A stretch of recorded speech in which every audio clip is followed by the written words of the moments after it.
ठीक है बच्चों, अब अपन डिस्कशन स्टार्ट करते हैं एक्सरसाइज 1 फ्लूइड मैकेनिक्स पार्ट 1 से सेक्शन ए से। तो इसमें सबसे पहला क्वेश्चन है the bags and a suitcase are provided broad handles. अब देखिए, अगर ब्रॉड हैंडल्स देने का क्या लॉजिक रहेगा, अगर हैंडल ब्रॉड है प्रेशर क्या होता है, force upon area. Handle broad है मतलब एरिया लार्ज हो जाएगा, अगर एरिया लार्ज हो जाएगा तो प्रेशर स्मॉल हो जाएगा। तो अगर प्रेशर अपन चाहते हैं अपन हैंड से बहुत कम प्रेशर अप्लाई करके ज़्यादा फोर्स अप्लाई करनी है, कम प्रेशर से ज़्यादा फोर्स, तो इसके लिए अपन एरिया लार्ज रखते हैं ताकि अपने को जो है इजीली अपन कम प्रेशर में अपन काम कर सकते हैं। ठीक है, A2 while skiing on a snow the skier wears skates in addition to the shoes। अब देखिए, अगर कोई पर्सन है इस तरह से स्कीज में, वो स्कीज जो पहनता है, स्कीज क्या होती है, एक बहुत बड़े एरिया की जो होती है, इस तरह से वो स्लाइड करने के लिए बनाई जाती है, इस पे वो खड़ा होके स्कीज पे स्नोइंग करते हैं। अब देखिए यहाँ पे अगेन क्या कर दिया अपन ने, एरिया इंक्रीज कर दिया है। तो अगर एरिया इंक्रीज करेंगे तो क्या होगा, अब जो उसका प्रेशर है, मान लीजिए पर्सन का वेट है, उसके अकॉर्डिंग कुछ तो प्रेशर क्रिएट होगा। अब वो प्रेशर क्या होगा, एक जगह रहेगा या डिस्ट्रीब्यूट हो जाता है इससे। अब देखिए, तो वो प्रेशर जो है पूरी स्की पे डिस्ट्रीब्यूट हो गया, तो इसकी वजह जो नीचे स्नो है वो इजीली उसके अंदर जो है अंदर नहीं मूव करेगा, ताकि स्नो के ऊपर वो इजीली मूव कर सके। अदरवाइज पर्सन अगर डायरेक्टली अपन स्नो पे खड़ा कर देंगे तो वो आइस के अंदर चला जाता है, तो आइस के अंदर ना जाए इसलिए अपन उसके प्रेशर को एक ज्यादा एरिया पे डिस्ट्रीब्यूट कर देते हैं। Distribution of area is increase. Next A3 number question देखिए बच्चों, for the system shown in the figure. तो एक फिगर गिवन है अपने को,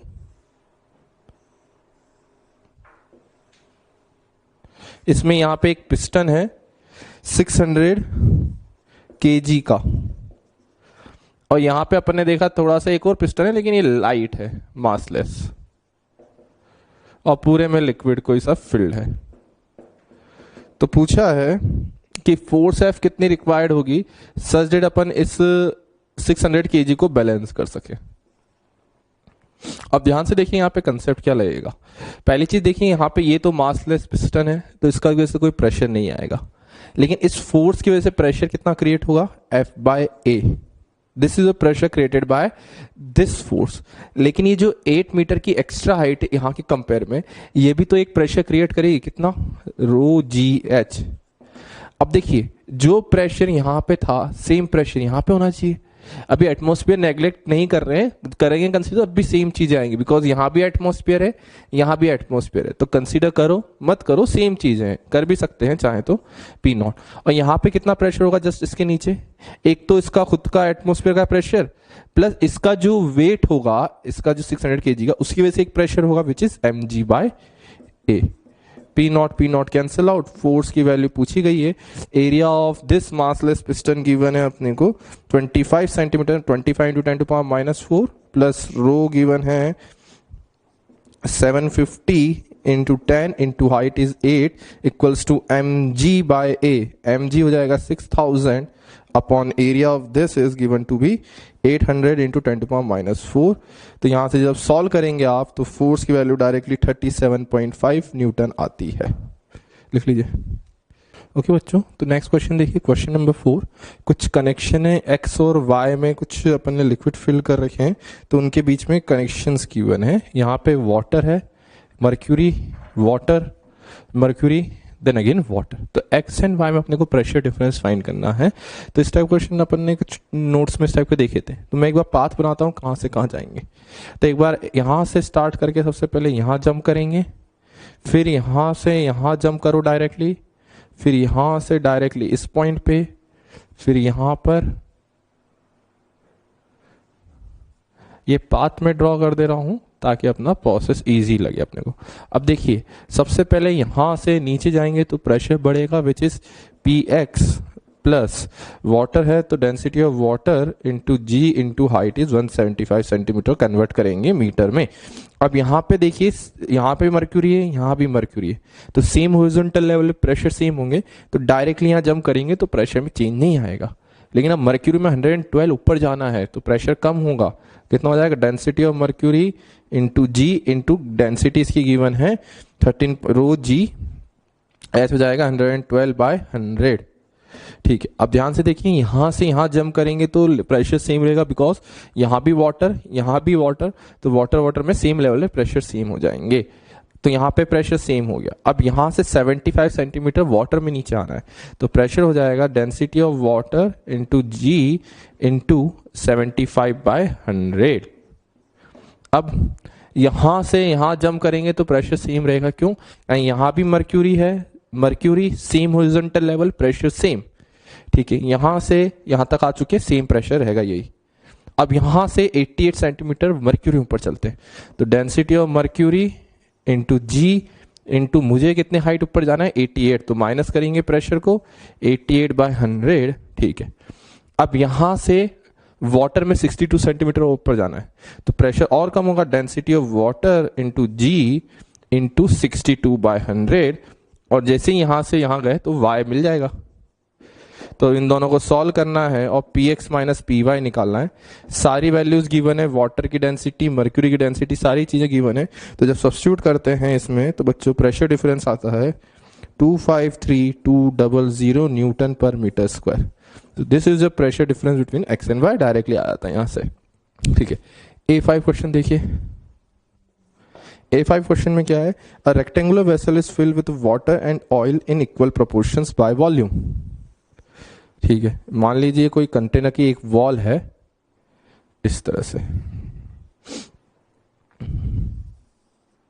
एंड इसमें बोला ऑयल जो है twice as the lighter than the water, तो ऑयल यहाँ पे उसकी डेंसिटी ρ/2 एज्यूम कर लेते हैं, यहाँ वाटर है उसकी डेंसिटी ρ एज्यूम कर लेते हैं अपन यहाँ पर। ठीक है, अब ये साइड वॉल हो गई ऑफ, एरिया गिवन नहीं है तो इसका एरिया जो है ए मान लेते हैं इस वाले का, और इस वाले का एरिया भी ए मान लेता हूं मैं। ठीक है, तो बोला गया है कि अगर वाटर फील्ड है एंड ऑयल फील्ड है तो इस साइड वॉल पे फोर्स पूछते हैं, निकालते हैं कितनी हो जाएगी। देखिए फोर्स इनिशियल कितना होता है, मैंने सिखाया था एवरेज प्रेशर कंसेप्ट से। तो देखिए यहाँ टॉप पे एटमॉस्फेरिक प्रेशर नेग्लेक्ट करने का बोला है, तो प्रेशर टॉप पे 0 हो जाएगा, और यहाँ पे कितना हो जाएगा ρg h, दोनों की हाइट सेम है, कहीं इक्वल वॉल्यूम फील्ड है, डिवाइड बाय 2, ये हो गया एवरेज प्रेशर, इनटू एरिया हो जाएगा फोर्स, प्लस अब यहां का प्रेशर प्लस यहां का प्रेशर लेंगे एवरेज करना, तो यहां का प्रेशर कितना हो जाएगा ρ/2 इंटू जी एच, और यहां का प्रेशर कितना होगा, ध्यान से देखिए, यहां के प्रेशर में ये एक्स्ट्रा प्रेशर ऐड करना पड़ेगा, तो ρ/2 g into H plus ρg h upon 2 into area A. देखिए कितना आ रहा है यहां से ρgh/4 इंटू एरिया ए प्लस ये हो जाएगा 1 यानी 2, मतलब ρgh इंटू ए, तो ये हो जाएगा 5 ρgha/5। ये फोर्स आई इनिशियल फोर्स जब ऑयल एंड वाटर दोनों फिल थे, लेकिन उसने बोला है कि अगर इसकी जगह सिर्फ ऑयल फिल करेंगे तो अपनी फोर्स जो है 1/5 अमाउंट से रिड्यूस हो जाती है। तो अगर सिर्फ ऑयल फिल करेंगे, इमेजिन करिए फोर्स फाइनल, अब पूरे में ρ/2 का लिक्विड फील्ड है, तो यहाँ का प्रेशर टॉप का तो 0 हो जाएगा। अब ऑयल पूरे में ऑयल है तो ρg, अब याद रखिए 2h नीचे आना है, तो density of oil is ρ/2 g into 2h, average लिया इंटू एरिया 2a हो जाएगा, बिकॉज ये पूरी वॉल पे फोर्स लगाएगा ऑयल। तो देखिए कितना आ जाएगा, ये आ गया ρgh। अब देखिए ये है 1.25 ρgha और ये है ρgh, तो इसका 1/5 करेंगे तो कितना आ जाएगा, 1/5 ऑफ दिस इज 0.25 ρgh है, 0.25 ρgh, तो 1.25 में से 0.25 हटाएंगे विच इज 1/5, तो देख सकते हैं सेकंड वाला रिजल्ट ρgh है, मतलब कि पूरे में अगर ऑयल फिल करा तो फोर्स 1/5 टाइम्स रिड्यूस हो जाती है। लिखिए बच्चों। ठीक है, नेक्स्ट है A2 क्वेश्चन। A2 क्वेश्चन में देखिए क्या है, in a hydraulic lift used at a service station radius of the large and small piston are in ratio 20:1।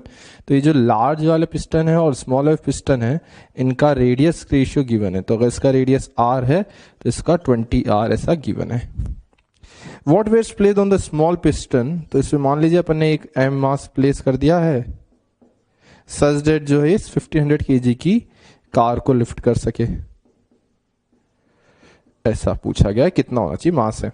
तो मुझे पता है कि यहाँ पे जो प्रेशर में चेंज आता है वही सेम पास्कल के अकॉर्डिंग सेम प्रेशर चेंज यहाँ आना चाहिए। Pressure change without any change पूरे लिक्विड में इजीली ट्रांसफर हो जाता है। तो यहाँ पे प्रेशर चेंज हो जाएगा mg by area which is pi R square, और यहाँ पे हो जाएगा 1500 g which is force upon area pi into 20 R का होल स्क्वायर। ये हो गया अपने पास। तो डायरेक्टली यहां से देखिए m की वैल्यू कितनी आ गई, ये आ गई 1500 अपॉन 400, तो ये आ गया अपना 3.75 kg। This is the final answer of mass m। 80 number question देखिए, two vessels A and B of different shape shown in have same base area।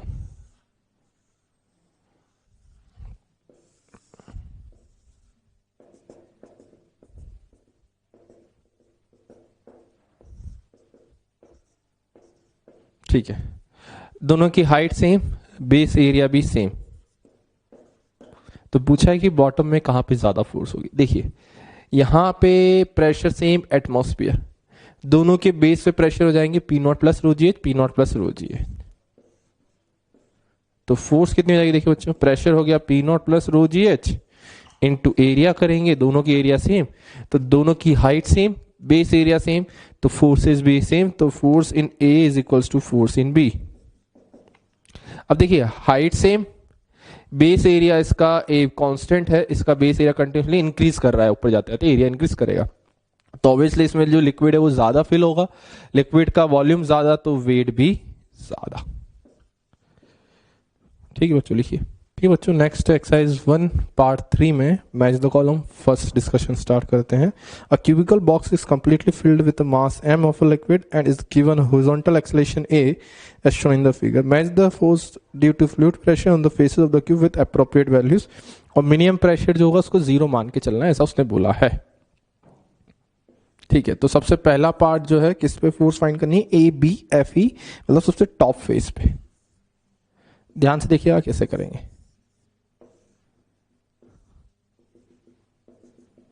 पहली चीज उसने ये बताया है कि जो कंटेनर है वो पूरे m मास के लिक्विड से फिल्ड है। तो मैं लिख सकता हूं density of water into volume v is equals to m। तो मास ऑफ वाटर तो इतना हो गया, और कंटेनर a एक्सेलरेशन से इधर जा रहा है। अब ध्यान से देखेंगे तो मिनिमम जो प्रेशर होगा उसने बोला वो 0 मानना है। तो देख सकते हैं कंटेनर अगर a एक्सेलरेशन से जा रहा है तो ये जो फ्रंट फेस है, front face which is BDHF, A B C D E F G H, तो front phase which is BDHF, इस पे तो प्रेशर मिनिमम होगा बिकॉज एक्सेलरेशन इस डायरेक्शन में, तो पीछे की तरफ प्रेशर बढ़ता है। ग्रेविटी G जो है वो डाउनवर्ड लगेगी एज यूजुअल है। तो ग्रेविटी नीचे है तो उसकी वजह से प्रेशर जो है B और F पे मिनिमम होगा, और अपोजिट फेस पे मैक्सिमम होगा, तो B और F पे प्रेशर मिनिमम होंगे। तो प्रेशर इन दोनों पॉइंट्स पे 0 मान के चलेंगे। ठीक है, उसने पहले केस में पूछा A B F E पे फोर्स कितनी होगी, A B F E top face पे। अब टॉप फेस पे फोर्स निकालने का कंसेप्ट बिल्कुल इजी अपने को पता है, मिड पॉइंट का प्रेशर निकालें और डायरेक्टली एरिया से मल्टीप्लाई कर देते हैं। तो मिड पॉइंट पे प्रेशर कितना हो जाएगा, देखिए बच्चों इस वाली लाइन पे प्रेशर है 0, और मुझे जाना है कितना, अगर इसकी साइड लेंथ L मान लेते हैं अपन क्यूबॉइड की, तो वॉल्यूम हो जाएगा rho W into L cube is equals to m। तो मिड पॉइंट का जो प्रेशर होगा वो हो जाएगा rho of water into A into L by 2 into area of this top surface which is L square, ये हो जाएगी फोर्स। तो यहां से देखेंगे rho W into L cube की वैल्यू m, तो फोर्स हो गई पहले पार्ट में ma बाय 2। सेकेंड में देखेंगे फोर्स पूछा है BFHD, मतलब फ्रंट फेस पे। अब फ्रंट फेस पे उसने फोर्स पूछी है, तो फ्रंट फेस का जो प्रेशर होगा मिड पॉइंट का वो कितना हो जाएगा, टॉप का 0 है तो प्रेशर हो जाएगा 0 plus rho g L by 2 into area L square. तो देख सकते हैं ये तो आ गया mg बाय 2 डायरेक्टली। अब चलते हैं अपन सी पार्ट में, विच ए सी जी ई। ए सी जी मतलब ये पीछे वाला फेस, तो उसके मिड पॉइंट का प्रेशर निकालना पड़ेगा बच्चों। तो कैसे लिखेंगे, पहले तो यहाँ का प्रेशर 0 पता है, तो यहाँ का पीछे वाली लाइन का प्रेशर कितना हो जाएगा इस पॉइंट पे, ये हो जाएगा रो ए एल। अब यहां तक तो आ गए हो, अब नीचे चलो। तो इस पाथ से चल रहा हूं मैं, पहले तो पीछे आया, अब नीचे आऊंगा, तो नीचे आने पर जाएगा rho g L by 2 into area L square. Multiply करेंगे तो आ जाएगा M A plus M G by 2। तो ये हो गया अपना सी वाले का आंसर। देख सकते हैं कौन सा हो जाएगा, M A plus M G by 2 which is option number T. और डी ऑप्शन पे आएंगे तो देखेंगे क्या है, on face C G H D, मतलब सबसे बॉटम वाला फेस। तो इसके लिए मैं एक बात बता रहा हूं, ध्यान से देखिए। पहले इस पॉइंट से नीचे आइए, फिर इसके मिड पॉइंट पे जाइए। तो नीचे आने पे प्रेशर बढ़ जाएगा rho g L plus mid point पाएंगे rho A L by 2 into area L square. तो देखिए कितना हो गया, M ji plus M A by 2। This is a force on lowest face. लिख लीजिए बच्चों इसको। ओके बच्चों, next exercise 1 part 3 question number 2। क्या है क्वेश्चन, अपने पास एक A B C D E F का कोई टैंक है लार्ज 2h हाइट का, इसमें 2 लिक्विड है रो 1 रो 2 एंड ब्रेथ इज एल। इस तरह से फिल कर रखे हैं अपन ने। तो कुछ फेसेस पे उसने फोर्स पूछी ड्यू टू डिफरेंस लिक्विड। तो फर्स्ट पार्ट में पूछा है force on A B C D face due to liquid rho 1। तो फोर्स निकालने का बिल्कुल कंसेप्ट क्लियर है, एवरेज प्रेशर इनटू एरिया। तो देखिए टॉप का प्रेशर उसने बोला है कि नेग्लेक्ट करेंगे कहीं कुछ भी गिवन नहीं है एटमॉस्फेयर, तो 0 F1 बोल देते हैं, 0 plus row 1 ji H, this is average pressure into area L H हो जाएगा। तो रो 1 जी एच स्क्वायर एल बाय 2। तो देख सकते हैं यहां से जो अपना ऑप्शन मैच करता है वो option number Q for first part. B part में देखिए force on A B C D due to liquid rho 2। अब A B C D face से उसने पूछा है रो 2 से। अब खुद ही ऑब्जर्व करिए, रो 2 लिक्विड का तो A B C D face से कोई कांटेक्ट ही नहीं है। तो ये कांटेक्ट ही नहीं है तो फोर्स कितनी हो जाएगी, 0 हो जाएगी सेकंड वाले के लिए। कहीं कांटेक्ट तो होना चाहिए तभी तो फोर्स अप्लाई करेगा, और इसकी वजह से कोई प्रेशर तुम्हारा ट्रांसमिट होना भी नहीं, तो यूजलेस हो गया। Force on face C D E F due to liquid of density rho 1 कितना होगा पूछा है। अब ध्यान से देखेंगे बच्चों, यहां पर इस लिक्विड की वजह से कुछ ना कुछ तो एक्स्ट्रा प्रेशर रो 2 वाले पार्ट पे क्रिएट हुआ होगा। तो जो प्रेशर ये वाला क्रिएट कर रहा है, ये मत सोचेंगे कांटेक्ट में तो फोर्स लगेगी, क्यों, क्योंकि ये वाले लिक्विड के कुछ तो प्रेशर चेंज हुआ ना रो 2 वाले लिक्विड में। तो कैसे फाइंड करेंगे, पहले तो net force on C D E F निकाल लेते हैं कितनी होती है। Net force on C D E F face, force net देखते हैं C D E F face पे कितनी होगी। क्या करेंगे, पहले नेट फोर्स निकालेंगे, फिर रो 2 की वजह से निकाल के माइनस कर देंगे तो बची हुई फोर्स रो 1 वाली आ जाएगी। तो देखिए कितना हो जाएगा, सी डी यानी कि यहां पे प्रेशर कितना होगा जो सी डी एफ के लिए, यहां पे प्रेशर हो जाएगा रो 1 जी एच प्लस यहां का प्रेशर कितना होगा, पूरा ऊपर से आइए, रो 1 जी एच प्लस रो 2 जी एच, ये हो गया total pressure divide by 2 into area L into H. ये हो गई net force on face C D E F. अब देखिए अगर रो 2 की वजह से सिर्फ इस सी डी एफ पे फोर्स निकालेंगे और माइनस करेंगे तो इसकी वजह से फोर्स मिलेगी। अब सिर्फ रो 2 की वजह से निकालना है, तो ये रो 2 की वजह से देखते हैं कितनी हो जाएगी। अब रो 2 की वजह से निकालने के लिए को मानना पड़ेगा रो 1 है ही नहीं। मान लीजिए कहीं अगर रो 2 अकेला होता तो कितनी फोर्स लगाता, force on due to liquid 2 on C D E F. देखिए अगर ये होता ही नहीं रो 1 तो यहां पे प्रेशर 0 होता और यहां पे हो जाता रो 2 जी एच एवरेज प्रेशर करा इनटू एरिया। तो force due to 1 on C D F face क्या हो जाएगा, नेट फोर्स में से 1 वाले लिक्विड की फोर्स माइनस कर देते हैं। तो देख सकते हैं ये वाली टर्म कैंसल आउट हो जाएगी, ये आ जाएगा रो 1 जी एच इंटू एल एच। तो देख सकते हैं यहां से कौन सा ऑप्शन मैच कर रहा है अपना, rho 1 ji H square L which is option number or for C option. And last आता है D, force on face C D E F due to liquid of density rho 2। C D F है इस पे रो to की वजह से liquid की, तो ये तो अपन डायरेक्टली फाइंड कर लिया F2 फोर्स, ये हो जाएगा rho two g H square L by two. तो देख सकते हैं ये ऑप्शन नंबर एस हो जाएगा। तो डायरेक्टली कुछ नहीं करना इसमें बच्चों, जिसके फोर्स निकालनी है जिस गेट पे, तो उसके मिड पॉइंट या एवरेज प्रेशर निकाले इनटू एरिया कर दीजिए, डायरेक्टली आंसर आ जाएगा। लिखिए। ठीक है बच्चों, नेक्स्ट है अपना एक्सरसाइज 2 पार्ट 1 का डिस्कशन। इसमें सबसे पहला आता है क्वेश्चन नंबर 1।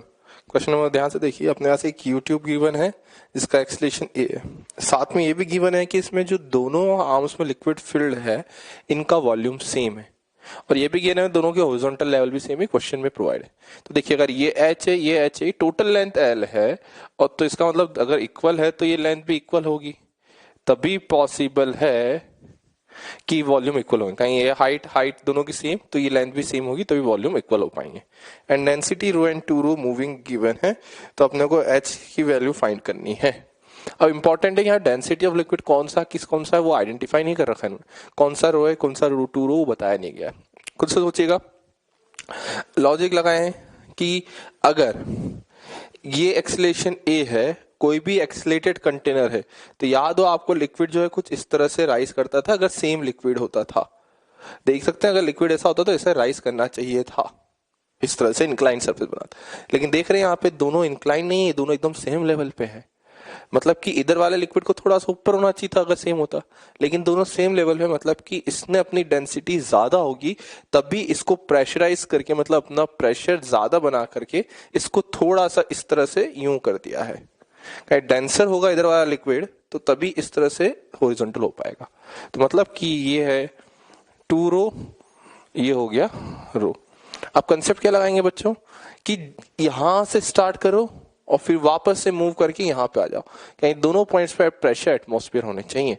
तो यहां से स्टार्ट करता हूं मैं ए से और बी पे मूव करता हूं, तो pressure at A plus two rho liquid में एच हाइट नीचे आना है, टू रो जी एच प्लस, अब एक्सलेशन की डायरेक्शन में जा रहे हैं तो यहाँ पे प्रेशर कम होगा, कितना हो जाएगा कम होके, two rho A L by two.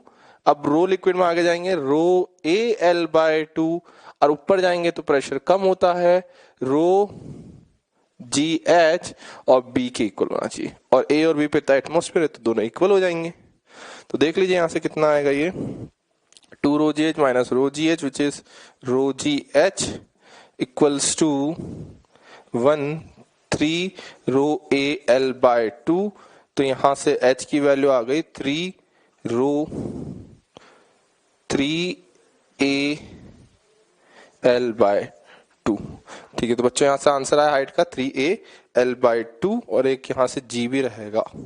तो यहां से देख सकते हैं आपका ऑप्शन नंबर बी मैच करता है।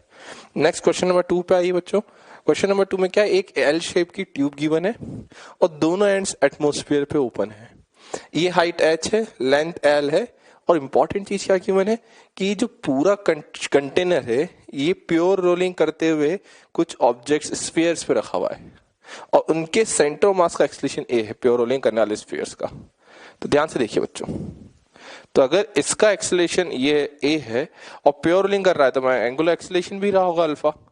तो आपने आरबीडी में पढ़ा होगा कि अगर इसका एक सेंटर का एक्सलेशन ए होता है, ग्राउंड का एक्सलेशन जो होता है वो 0 होता है, और टॉप वाले पॉइंट का एक्सलेशन 2a होता है। ये आपने आरबीडी में स्टडी करा है। अब ध्यान से देखिए, तो अगर इसका भी एक्सलेशन टॉप का 2a है तो इस कंटेनर का एक्सलेशन भी 2a हो जाएगा, बिकॉज उसने बोला है नो स्लिपिंग है, मतलब ये और टॉप पॉइंट साथ में चल रहे हैं, तो टॉप पॉइंट का एक्सलेशन 2a, तो इस एल शेप की ट्यूब का भी acceleration 2a because of non slipping. तो अपने को फाइंड करना है minimum value of acceleration of the cylinder for which liquid will not come out from anywhere। तो मतलब कि यहाँ पे एटमॉस्फेरिक प्रेशर, यहाँ भी एटमॉस्फेरिक प्रेशर रहना चाहिए और लिक्विड फ्लो नहीं होना चाहिए। तो कोशिश करते हैं, देखिए एक्सेलरेशन 2a आ गया, पहले यहाँ से स्टार्ट करता हूँ। तो यहाँ का प्रेशर एटमॉस्फेयर होगा, नीचे आ रहे हैं तो प्रेशर बढ़ेगा रो जी कैपिटल एच। अब यहाँ पे एक्सेलरेशन की डायरेक्शन में जा रहे हैं तो प्रेशर कम करेंगे, कितना, रो एक्सेलरेशन इनटू लेंथ, और ये मिल जाना चाहिए एटमॉस्फेयर के इक्वल। तो देखिए यहां से a की वैल्यू आ गई GH बाय 2L। तो यहां से अपना ऑप्शन नंबर ए मैच कर जाता है। लिख लीजिए बच्चों इसको। ठीक बच्चों, नेक्स्ट है क्वेश्चन नंबर 6। ध्यान से देखिए, A tube in vertical plane is shown in the figure. It is filled with a liquid of density rho and B is closed. ये एंड को B को क्लोज कर दिया गया है, ठीक है। Then the force tube at the end B पूछा है, एंड बी पे फोर्स कितनी लगी हो, एटमॉस्फेरिक प्रेशर नेगलेक्ट करना है। तो फोर्स तो डायरेक्टली पता है अपने को, प्रेशर इनटू एरिया होता है। यहाँ का एरिया ए नॉट गिवन है। अब देखिए उसने बोला एटमॉस्फेरिक प्रेशर नेगलेक्ट करना है, तो मुझे पता है जो प्रेशर बी पे है वही प्रेशर यहाँ पे होगा, because same horizontal level same liquid pressure same होते हैं। तो यहाँ का प्रेशर अगर 0 मानेंगे तो यहाँ का प्रेशर हो जाएगा रो जी एल, बिकॉज ये एल हाइट नीचे है, इंटू एरिया ए नॉट। तो ये हो गया अपने पास directly force rho g L into A naught. लिख लीजिए बच्चों। Next question number 13। Question number 13 क्या है, एक कंटेनर है पूरा फिल्ड है और उसमें 4 पिस्टन्स लगाए और पिस्टन्स को होल्ड करने के लिए force F1, F2, F3, F4 लगा रखी है, सच दैट पूरा सिस्टम इक्विलिब्रियम में। अब उसने बोला किसी एक पर्टिकुलर पिस्टन पे मैंने एक्स्ट्रा फोर्स F अप्लाई करी और सारे पिस्टन के एरिया इक्वल है। अब देखिए पास्कल के अकॉर्डिंग क्या था, कोई भी pressure change without any affect पूरे लिक्विड में इक्वली ट्रांसमिट होता है। तो अपन ने एक्स्ट्रा फोर्स अप्लाई करी F, तो इसकी वजह से एक्स्ट्रा जो प्रेशर अप्लाई होगा वो कितना होगा F बाय। तो ये जो डेल्टा P प्रेशर है ये हर जगह बढ़ जाएगा, सेंटर पे, कॉर्नर्स पे, हर जगह पे डेल्टा P अमाउंट में प्रेशर इंक्रीज होगा। अब खुद से सोचिए अगर फोर्स आपने F लगाई है तो उसने बोला now additional force applied at each piston. तो देखिए अगर आपने इस पॉइंट पे एक पिस्टन में फोर्स अप्लाई करी तो डेल्टा P प्रेशर चेंज होगा हर लिक्विड पे, तो हर पिस्टन के आगे भी डेल्टा P प्रेशर इंक्रीज होगा।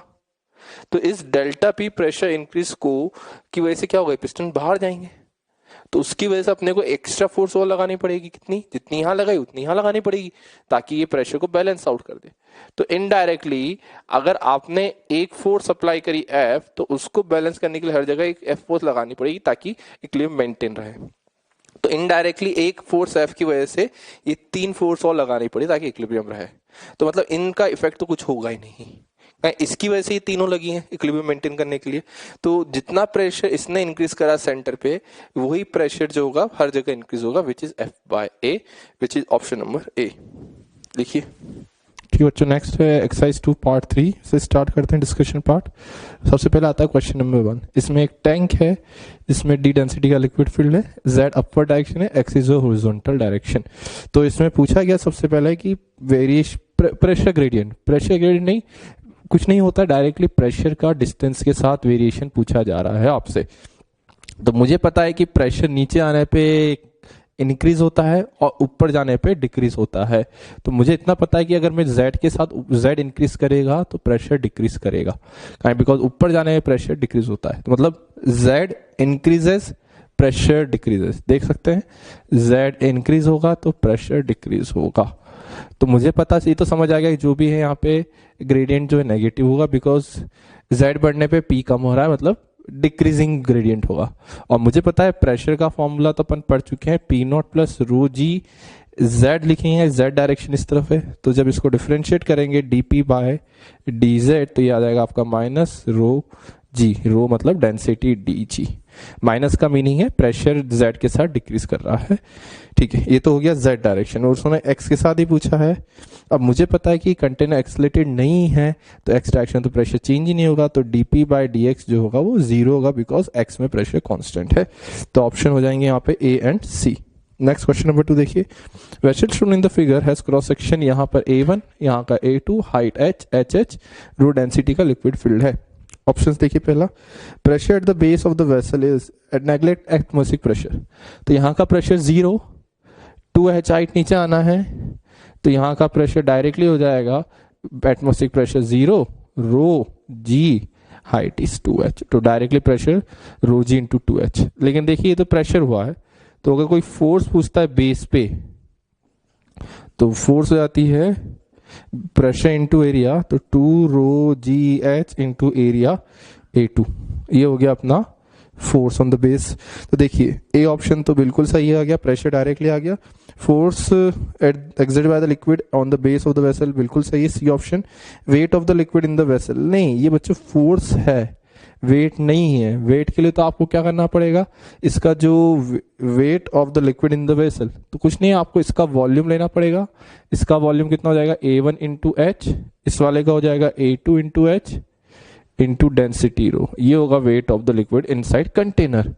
ठीक है, and D option the walls of the vessel at level x, मतलब ये exert a force downwards on the liquid।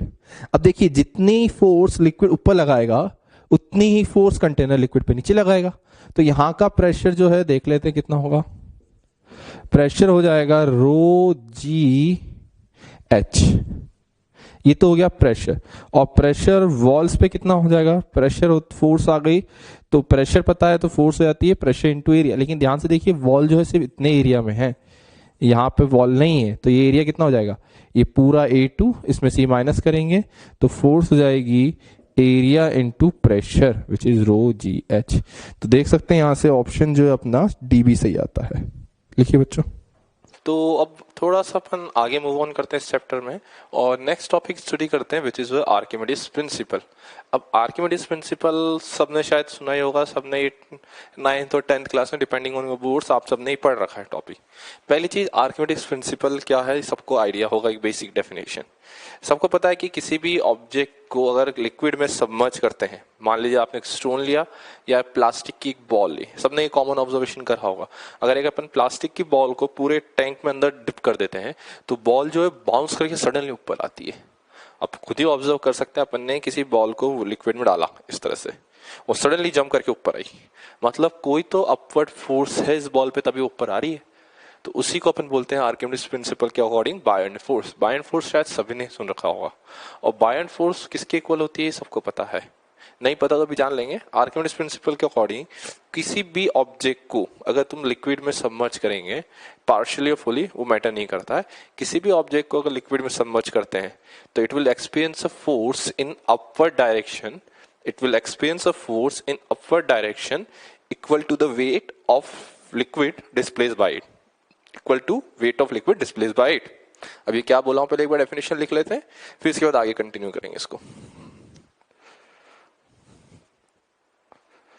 When object is submerged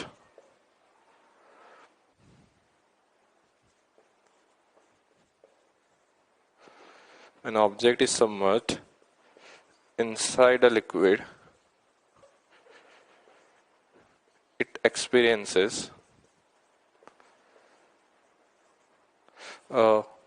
upward force, और अपवर्ड फोर्स को सबको पता है बायोंट फोर्स बोलते हैं,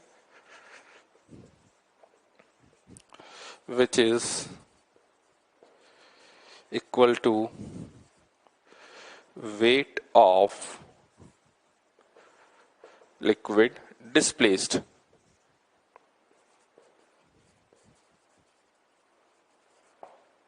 ठीक है, तो बच्चों एक बहुत बेसिक सा आर्किमिडीज प्रिंसिपल मैंने लिख दिया, बहुत इजी लैंग्वेज में समझने के लिए। When object is submerged inside a liquid it experiences an upward force, जिसको बायोंट फोर्स बोलते हैं, which is equal to the weight of the liquid displaced. अब ये क्या है समझते हैं इसको, बहुत इजी सा कंसेप्ट है।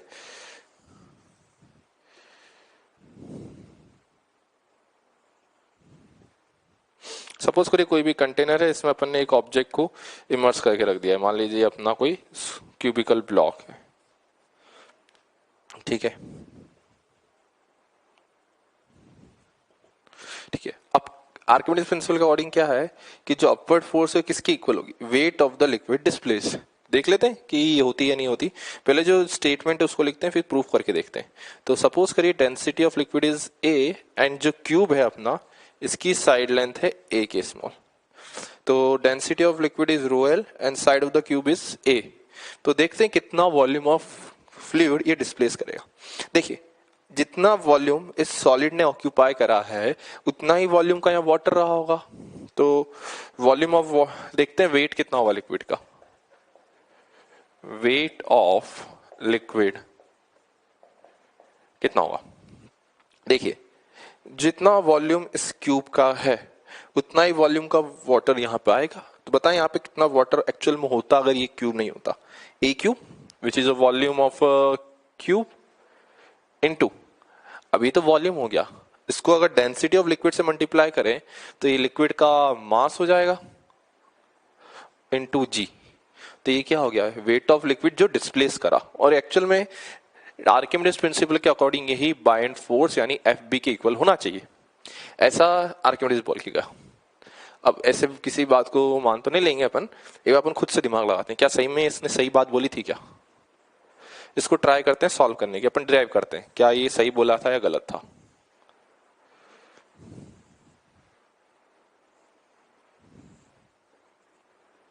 ठीक है, सपोज करिए अगेन सेम वही ए साइड का क्यूब है, इसमें अपन ने लिक्विड फिल कर दिया है पूरा। अब देखते हैं क्या इस पे इतनी फोर्स अपवर्ड डायरेक्शन में है या नहीं है, चेक करते हैं जो लिक्विड अप्लाई करता है उसकी वजह से। अगेन ये जो बाइंड फोर्स है ये लिक्विड अप्लाई करता है। ठीक है, एक बार इसका एफबीडी बनाते हैं बच्चों। तो उसके लिए मुझे पैरामीटर्स पहले एज्यूम कर रहा हूं। तो जो टॉप एंड है इस क्यूब का वो मान लीजिए एच डेप्थ पे है और एटमॉस्फेरिक प्रेशर पी नॉट है, और लिक्विड की डेंसिटी रो एल मान लेते हैं। अब इसका एफबीडी बनाते हैं बच्चों, ध्यान से देखना। मुझे बताएं टॉप से कितनी फोर्स लगेगी। देखिए यहाँ पे प्रेशर सरफेस पे लिक्विड की पी नॉट है, तो क्यूब के टॉप फेस पे आने के लिए कितना नीचे आना है, एच हाइट। तो प्रेशर कितना हो जाएगा, पी नॉट प्लस रो जी एच। तो फोर्स देखें कितनी हो जाएगी, P nought plus rho of liquid into ji into H, ये हो गया प्रेशर इंटू एरिया, ये हो गई टॉप से फोर्स। बॉटम पे कितना प्रेशर होगा, देखिए लिक्विड की सरफेस से पता पी नॉट, अपने को इस फेस पे आने के लिए कितना नीचे आना है, एच प्लस ए। तो यहाँ प्रेशर हो जाएगा P nought plus rho L G into H plus ए इंटू एरिया। ठीक है, तो ये है जो नेट फोर्स इस ब्लॉक पे अप्लाई हो रही है बाय वाटर। वेट नहीं लेंगे, वेट तो अर्थ अप्लाई करती है, जो लिक्विड है वो अप्लाई नहीं कर रहा है। तो देखते हैं नेट फोर्स, ऑब्वियसली देख के समझ आ रहा है नीचे वाली फोर्स ज्यादा है, तो देखते हैं net force in upward direction which is जो बाइंड फोर्स कितना होगा। देखिए कितना आएगा, देखिए P not rho L G into H तो पूरा कैंसिल आउट हो जाएगा, माइनस करेंगे तो अपवर्ड फोर्स देखिए कितना आएगा, P not cancel out, rho L G और ए बचेगा यहाँ से, rho L G into A square which is a Q. देख सकते हैं सेम रिजल्ट आता है। मतलब कि जो बाइंड फोर्स है वो अपन यहाँ से प्रूफ कर सकते हैं, जो लिक्विड अप्लाई करता है अपवर्ड डायरेक्शन में उसकी वैल्यू होती है volume of liquid which was displaced, volume of liquid displaced into density of liquid into G। ये बहुत इंपॉर्टेंट रिजल्ट है, इसको अच्छे से याद रखना है। वॉल्यूम ऑफ लिक्विड डिस्प्लेस्ड और वॉल्यूम ऑफ सब्सटेंस सबमर्ज लिख सकते हैं, दोनों सेम चीज आ जाएंगी। तो VS है वॉल्यूम ऑफ सबमर्ज्ड पार्ट, जितना लिक्विड में सॉलिड जो सबमर्ज है वो इस केस में पूरा सबमर्ज है। अगर ब्लॉक ऊपर फ्लोट कर रहा है तो उतना ही वॉल्यूम जो लिक्विड के अंदर गया उसको लेंगे। Rho L density of liquid जिसमें अपन ने इसको सबमर्ज करा है, और यहाँ पे याद रखना जी तो है ही, लेकिन अगर ये मूविंग कंटेनर बन जाए एक्सलेटिंग तो यहाँ जी इफेक्टिव कंसीडर करना पसंद करते हैं। तो बहुत बेसिक सा फॉर्मूला है, बहुत ज्यादा इंपॉर्टेंट फॉर्मूला है।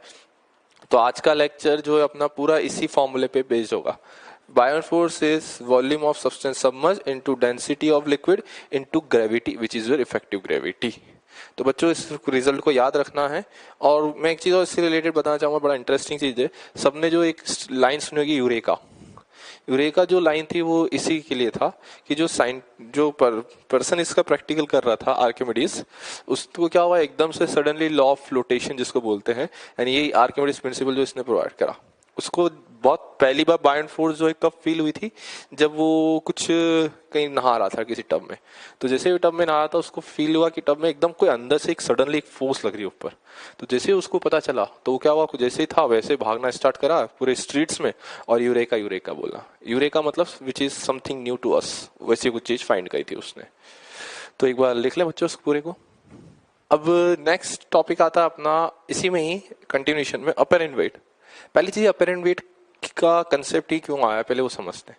देखिए अभी जस्ट अपन ने आर्किमिडीज प्रिंसिपल में बायोन फोर्स का कंसेप्ट स्टडी करा, और कंसेप्ट क्या था एक बार वापस से सुन लो। सपोज करो किसी भी सब्सटेंस को अपन ने लिक्विड में सबमर्ज करा, तो जो लिक्विड है इस पे एक अपवर्ड डायरेक्शन में बायएंड फोर्स अप्लाई करता है।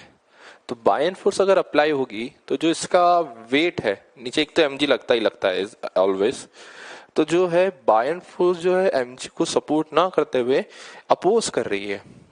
तो अगर अपोज कर रही है तो मुझे पता है इसका कहीं ना कहीं जो वेट अपने को लिक्विड में फील होगा। मतलब खुद इमेजिन करिएगा, अगर आप लिक्विड में खड़े हैं, मान लीजिए आप स्विमिंग पूल में, किसी भी ऑब्जेक्ट को अगर अपन उसमें होल्ड करके खड़े होंगे, स्टील की बॉल को भी, तो अपने को लाइट फील होगी। ये नहीं होती तो एक बार ट्राई करके देखिए, अपने आप फील होगी। इसका मेन रीजन होता है कि जो बायएंड फोर्स है वो ग्रेविटी को या इसके वेट को कम करने में हेल्प कर रही है अपनी।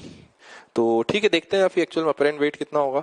तो यहाँ पे अपरेंट वेट की मैं वैल्यू लिख सकता हूं डायरेक्टली, अपरेंट वेट इसका हो जाएगा mg माइनस बायएंड फोर्स। ठीक है, तो इस क्यूब की साइड लेंथ एक बार एक काम कर लेते हैं, a मान लेते हैं और डेंसिटी ऑफ लिक्विड रो एल मान लेता हूं मैं। तो mg को क्या लिख सकते हैं, और डेंसिटी ऑफ सॉलिड भी अगर मान लें रो एस, तो density of solid rho s, liquid की rho l, side length a। ठीक है, mg को क्या लिख सकते हैं, मास को, density into volume, as it is रहने दो इसको, कोई इशू नहीं। बाइंड फोर्स क्या होती है, वॉल्यूम ऑफ सब्सटेंस जो सबमर्ज्ड है। अरे यहाँ तो पूरा क्यूब ही सबमर्ज्ड है, तो ये हो गया a cube, volume of substance submerged inside liquid, जो कि पूरा है तो a cube, into density of liquid आएगा, यहाँ ध्यान रखें गलती से डेंसिटी ऑफ सॉलिड नहीं लिखना, इनटू g। ठीक है, अब बताएं इसका जो मास है वो कितना होगा, ये हो जाएगा इसका volume into density of solid into g minus a cube rho l into g. तो यहां से देखें क्या क्या टर्म्स कॉमन आ रही है, यहां से ए क्यूब, जी कॉमन आ रहा है, रो एस भी कॉमन निकाल लें, तो 1 minus rho l by rho s. अब देखें ये a cube rho s into g क्या है, a cube rho s into g, क्या डायरेक्टली एम जी इसका वेट है क्या? तो यहां से मैं डायरेक्ट लिख सकता हूं अपरेंट वेट, देखिए कितना हो जाएगा, ये जो टर्म है इसको mg लिख सकते हैं into 1 minus rho l upon density of solid, या फिर इसको चाहे तो अपेरेंट वेट या वेट इफेक्टिव लिख सकते हैं। ओरिजिनल वेट, mg को ओरिजिनल वेट बोल दिया मैंने, 1 minus rho l by rho s. और मैं एक्सपेक्ट कर रहा हूं ये रिजल्ट सबको याद होना चाहिए। ऐसे बहुत टफ नहीं इसको डिराइव करना, एग्जाम में चाहे तो खुद से डिराइव कर सकते हैं, लेकिन अगर याद है तो बहुत इजीली तुम स्पीड बढ़ा के टाइम सेव कर सकते हो। तो effective weight of object in a liquid, यकीन ये फॉर्मूला तभी वैलिड है जब पूरा ऑब्जेक्ट सबमर्ज्ड होगा लिक्विड में। अगर पूरा ऑब्जेक्ट सबमर्ज्ड होगा तभी ये फॉर्मूला वैलिड है, अदरवाइज तो क्या होगा, क्या होगा, मान लीजिए कोई ऑब्जेक्ट यहीं पे क्या कहते हैं सरफेस पे ही है, फ्लोट कर रहा है। अरे फ्लोट कर रहा है इसका मतलब क्या होता है, अपवर्ड फोर्स और डाउनवर्ड फोर्स बराबर होंगी, तो उस केस में तो फॉर्मूला नहीं अप्लाई करेंगे। तो इफेक्टिव वेट का फॉर्मूला जो अपन ने पढ़ा वो तभी एप्लीकेबल है जब अपना जो सब्सटेंस है पूरा लिक्विड के अंदर सबमर्ज हो चुका है। तो इसका फॉर्मूला आता है W into 1 minus density of liquid upon density of solid. ठीक है, अब इसी में एक छोटा सा कंसेप्ट और आता है, वो शायद सबको ही पता है। अगर density of solid greater than density of liquid है, if density of solid is greater than density of liquid, मतलब जो सब्सटेंस अपन सबमर्ज कर रहे हैं लिक्विड में वो डेंसर है। इमेजिन करें अपन ने एक बकेट में वाटर फिल करा, उसमें एक स्टील की बॉल डाली, खुद इमेजिन कर सकते हैं क्या हुआ, वो स्टील की बॉल वाटर में चली जाएगी। तो मैं डायरेक्ट ले सकता हूं यहां पर, इसका मतलब डायरेक्टली सब्सटेंस विल सबमर्ज,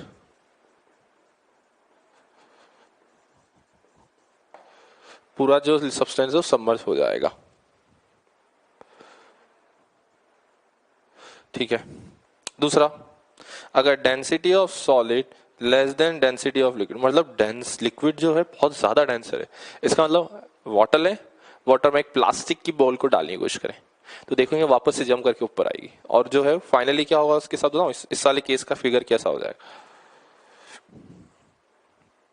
ऐसा कुछ होगा कि जो सब्सटेंस है अपना वो सरफेस पे फ्लोट करेगा इस तरह से, देख सकते हैं कुछ इस तरह। तो जो ऑब्जेक्ट है वो वाटर की सरफेस पे फ्लोट करने की कोशिश करेगा। तो इस केस में कब होगा ये, जब लिक्विड ज्यादा डेंसर हो और सॉलिड जो है अपना वो बहुत लाइटर हो एज कम्पेयर टू लिक्विड। तो इस केस में अपन बोल सकते हैं सब्सटेंस विल फ्लोट।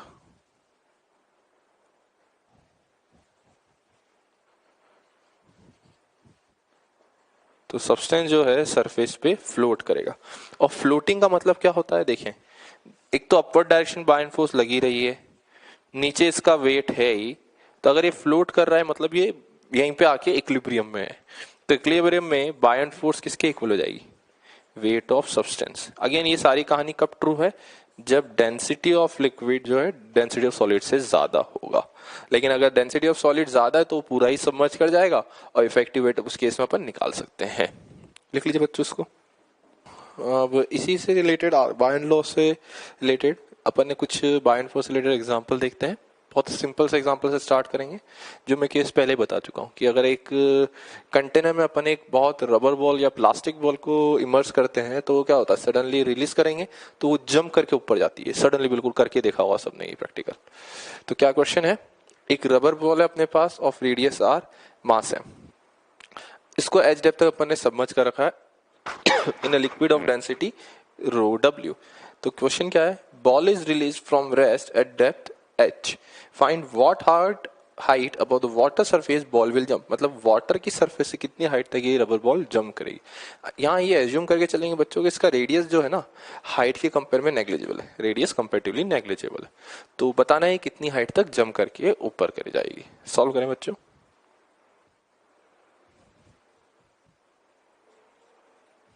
ठीक है, अगर बच्चों सॉल्व हो गया है तो ये अपन एज्यूम कर रहे हैं कि मान लीजिए ये बॉल जो है यहां से रिलीज हुई और यहां तक गई, मतलब सरफेस से मान लीजिए h नॉट हाइट तक गई।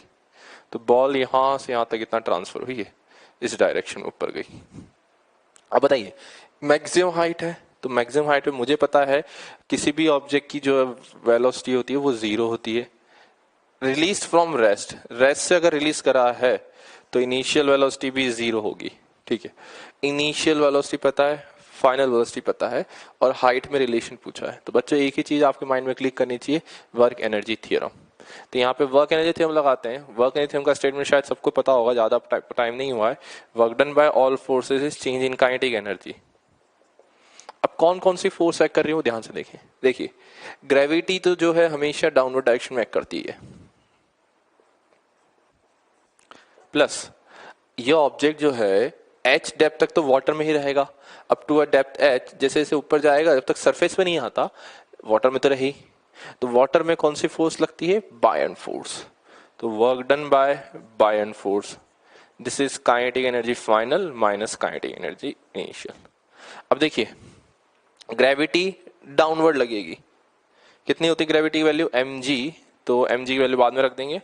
अब देखिए ग्रेविटी डाउनवर्ड लग रही है, डिस्प्लेसमेंट अपवर्ड डायरेक्शन हुआ है, तो एंगल 180 cos 180 -1, कितना डिस्टेंस चला है ball, h plus h not.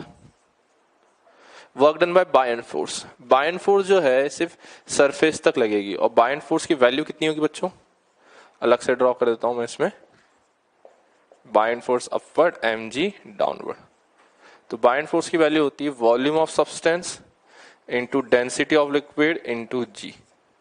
तो ये बाय एंड फोर्स है, सब्स्टिट्यूट करें यहाँ पर Vs, या माइनस लगाएंगे because cos 80 180 -1, Vs into rho of water into g.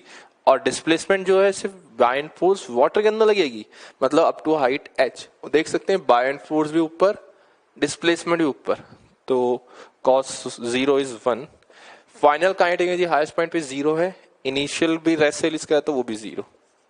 तो देख के रियलाइज होगा बहुत इजी कैलकुलेशन बन रही है यहाँ पर। तो यहाँ से mg की वैल्यू रख देंगे, साथ साथ g से g उड़ा दें, मास हो जाएगा volume which is 4/3 pi r cube into density.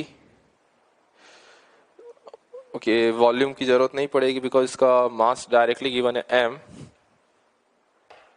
तो m की वैल्यू m रखें, mh minus mh naught, volume of substance हो जाएगा 4/3 pi r cube into density of water into h is equals to 0।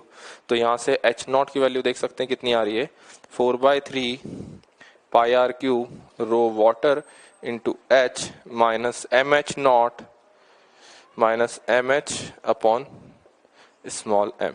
तो ये अपना आया height that rubber ball will rise after releasing from rest. देख सकते हैं अजीब सा आंसर है, वो मैटर नहीं करता, अपने लिए याद तो रखना नहीं है।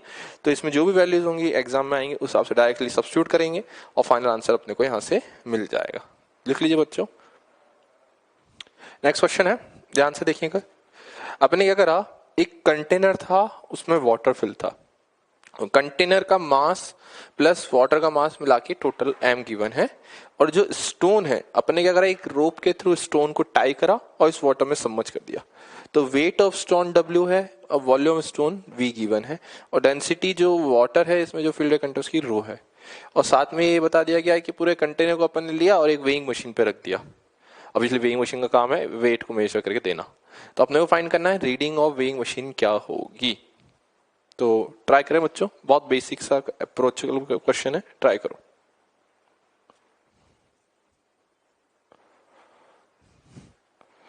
ठीक है बच्चों, अगर सॉल्व हो गया तो ध्यान से अब देखें क्वेश्चन को।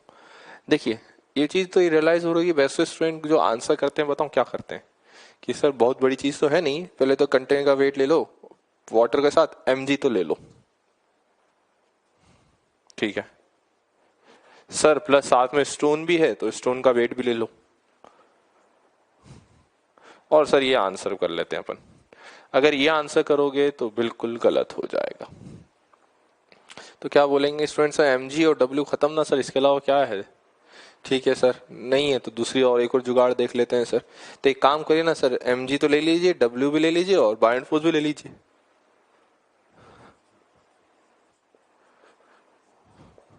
बायन फोर्स वॉल्यूम v रो जी।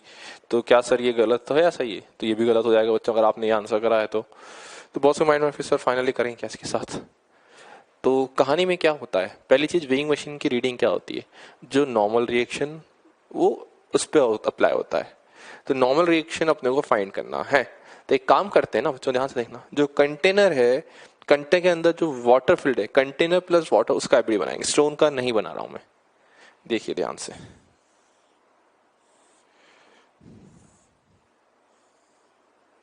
तो जो स्टोन था उसकी जगह मैं स्पेस एम्प्टी छोड़ देता हूं, स्टोन की स्पेस को मैंने एम्प्टी छोड़ दिया, देख सकते हैं, और लिक्विड तो फिल करी तो पूरा इसमें। अब ध्यान से देखिए, अपने को पता है अपने को किसकी रीडिंग फाइंड करनी है, नॉर्मल रिएक्शन की। तो नॉर्मल रिएक्शन जो है वो वेइंग मशीन यहां से अप्लाई करेगी नॉर्मल, ये अपने को फाइंड करना है, प्लस जो कंटेनर है प्लस वाटर उसका वेट तो लगेगा ही नीचे mg। ये मत सोचिएगा टेंशन लगे, टेंशन तो किस पे होगी, वो स्टोन पे होगी ना, स्टोन का तो एबिलिटी बना ही नहीं रहे, ये वॉल्यूम तो अपन ने होल रख रखा है। लेकिन खुद से सोचिए बच्चों, जो स्टोन था इसका एबिलिटी अगर मैं बनाता हूं तो इस पे टेंशन T जो कि रोप लगा रही है, इसका वेट खुद का जो कि वेट किसने अप्लाई करा, अर्थ ने, और एक बायन फोर्स जो है अपवर्ड डायरेक्शन में अप्लाई होगी। तो ये बायन फोर्स कौन लगाता है, Bayern force is applied by water. तो न्यूटन थर्ड लॉ के अकॉर्डिंग अगर बायन फोर्स वाटर ने अपवर्ड डायरेक्शन में अप्लाई करी है तो स्टोन भी बायन फोर्स लिक्विड पे डाउनवर्ड डायरेक्शन में अप्लाई करेगा। तो this is a Bayern force which is applied by stone on water, Newton third law के अकॉर्डिंग। तो यहां से देख सकते हैं नॉर्मल रिएक्शन की रीडिंग किसके इक्वल आई, नॉर्मल की, this is mg plus fb।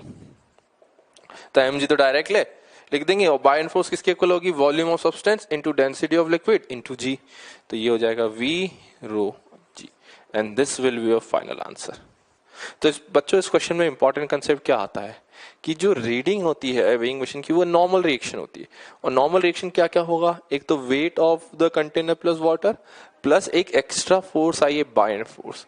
ये बायन फोर्स आई है न्यूटन थर्ड लॉ के अकॉर्डिंग, जो बायन फोर्स स्टोन पे लिक्विड ने लगाई तो थर्ड लॉ से स्टोन भी बायन फोर्स डाउनवर्ड डायरेक्शन में लगाएगा। तो ठीक है बच्चों, ये अच्छा एक थियोरेटिकल क्वेश्चन बन सकता है, लिख लें इसको। ओके बच्चों, अब थोड़ा सा बायन फोर्स की वैल्यू एक्चुअल में कैलकुलेट करना सीखते हैं, प्लस कुछ बेसिक क्वेश्चन से स्टार्ट करेंगे, तब अपन हायर लेवल पे चलेंगे। तो क्वेश्चन क्या है, ध्यान से देखिए। अपने ऐसे क्यूब है 2 kg का, हैविंग साइड 10 सेंटीमीटर। देख सकते हैं ये क्यूब जो है वाटर की सरफेस पे फ्लोट कर रहा है, और लिक्विड जो है, फ्लूइड कुछ भी हो सकता है, उसकी डेंसिटी 3 ग्राम पर सीसी गिवन है। तो अपने को फाइंड करना है height of the cube inside liquid. तो जो height of cube inside liquid है, ये वाली हाइट अपने को फाइंड करनी है। तो ट्राई करो बच्चों, इजी क्वेश्चन है।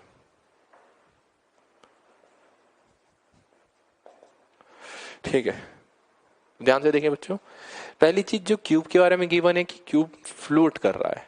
फ्लोट कर रहा है मतलब इक्विलिब्रियम में है। तो एक बार इसका एफबीडी बना देते हैं। ये क्यूब है, इस तरह से फ्लोटिंग स्टेट में है, और उसकी एच हाइट मान सकते हैं अपन वाटर के अंदर है। तो दो फोर्सेस तो लगेंगी श्योरली, एक तो इसका वेट और अपवर्ड डायरेक्शन में बायएंड फोर्स। एंड अगर ये इक्विलिब्रियम में है तो बायएंड फोर्स और mg बैलेंस आउट हो जाएंगे। बायएंड फोर्स की वैल्यू क्या होती है, volume of substance submerged into density of liquid into g।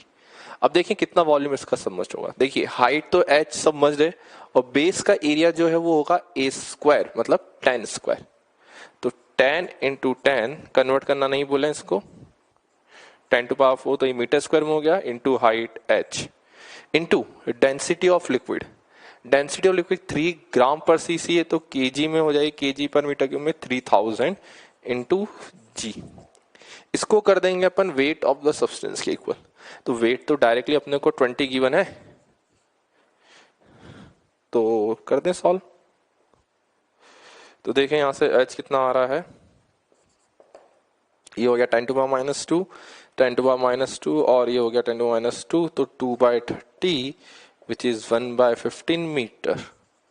तो 1/15 मीटर को इसको सेंटीमीटर में कन्वर्ट करके देखना चाहें तो कितना हो जाएगा, ये 20/3 centimetre. This is the final answer. तो ये क्यूब है 20/3 सेंटीमीटर जो है सबमर्ज होगा इनसाइड वाटर।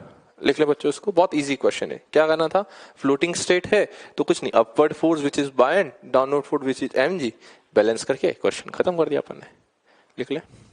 ओके बच्चों, अब नेक्स्ट क्वेश्चन देखिए। क्वेश्चन क्या है, अपने पास कोई भी सब्सटेंस था, उसको अपन ने 2 ग्राम पर सीसी के लिक्विड में सबमर्ज करा। तो अपन ने देखा कि जो सब्सटेंस है उसका 1/3 of the substance is submerge, मतलब 1/3 जो है लिक्विड के अंदर है। ठीक है, अब सेम सब्सटेंस को उठाया और 6 ग्राम पर सीसी की लिक्विड में सबमर्ज कर दिया। ठीक है, तो सेम सब्सटेंस को लिया, लिक्विड चेंज करके 6 ग्राम पर सीसी में सबमर्ज कर दिया। तो अपन ने फाइंड करा कि तो ये देखा कि ये भी फ्लोट कर रहा है। अब कितना फ्लोट करेगा, फ्लोटिंग पार्ट जो है बढ़ेगा कम होगा नहीं पता, वैसे खुद से लॉजिक लगाएंगे। तो लिक्विड ज्यादा डेंस हो गया है, तो जो है इसका जो पोर्शन ऑफ सबमर्ज पार्ट है वो कम हो जाएगा, बिकॉज बाइंड फोर्स बढ़ जाएगी। तो मैं फाइंड करना है इसमें, find fraction of substance submerge inside liquid in second case. जैसे फर्स्ट में 1/3 सब्सटेंस सबमर्ज था, तो तुम्हें फाइंड करना है सेकेंड केस में कितना सब्सटेंस जो है सबमर्ज होगा। ट्राई करो बच्चों उसको सॉल्व करने का।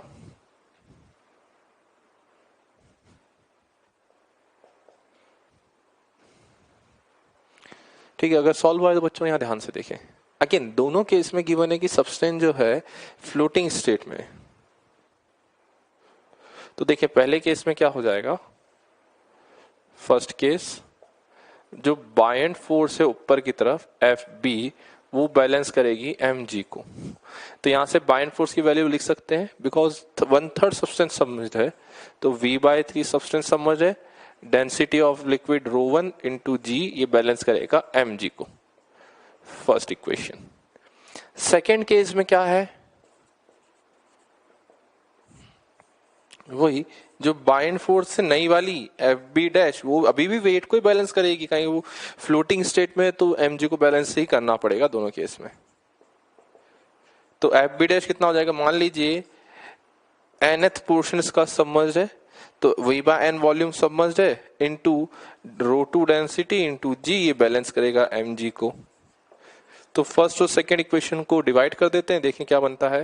तो यहां से बचेगा 1/3, ρ1 की वैल्यू 2 है, रेशियो ले रहे हैं तो कैंसिल आउट हो जाएगा, mg इक्वल हटा दो उसको, 1/n इंटू ρ2 वैल्यू आती है 6। तो देखें n की वैल्यू कितनी आ गई, यहां से 3 9 आ रहा है मेरे हिसाब से आंसर। तो मतलब कि जो इसका वॉल्यूम है वो v/9 सबमर्ज होगा, मतलब कि जो फ्रैक्शन है वो 1/9 हो जाएगा। तो 1/9 फ्रैक्शन यानी कि v/9 बोल सकते हैं 1/9 ऑफ द सब्सटेंस जो है लिक्विड के अंदर सबमर्ज होगा। तो लॉजिक सही बात भी थी अपनी, पहले से देख सकते हैं। पहले जो डेंसिटी ऑफ लिक्विड थी वो 2 ग्राम पर cc, तो 1/3 सबमर्ज था।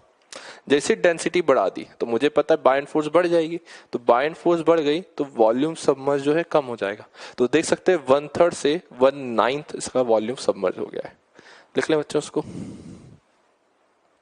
ओके बच्चों, अब नेक्स्ट क्वेश्चन में चलते हैं। ये थोड़ा सा डिफरेंट टाइप ऑफ क्वेश्चन है जहाँ पे दो इमिसिबल लिक्विड्स हैं, ऑयल of density 0.8 ग्राम पर CC and water of density 1 ग्राम पर सीसी, एंड जो अपन ने क्यूब लिया उसकी साइड लेंथ 10 सेंटीमीटर। और यहाँ पे एक ऑब्जर्व करा अपन ने कि जो क्यूब है ना, दोनों लिक्विड की जो सरफेस है जहाँ पे दोनों लिक्विड कांटेक्ट में है उनकी सरफेस के वहां पे फ्लोट कर रहा है, वो सबमर्ज स्टेट में फ्लोटिंग है, सबमर्ज स्टेट में फ्लोट कर रहा है। तो ऑयल में जो है साइड 8 सेंटीमीटर है, वाटर में 2 सेंटीमीटर है, वाटर में 2 ऑयल में 8। तो अपने को फाइंड करना है, फाइंड मास ऑफ ब्लॉक कितना होगा। अगेन जो ब्लॉक है, क्यूब है, वो इक्विलिब्रियम स्टेट में है at interface of two liquids, equilibrium at interface of two liquid. तो तुम्हें मास ऑफ ब्लॉक फाइंड करना है। एक बार बच्चों ट्राई करें।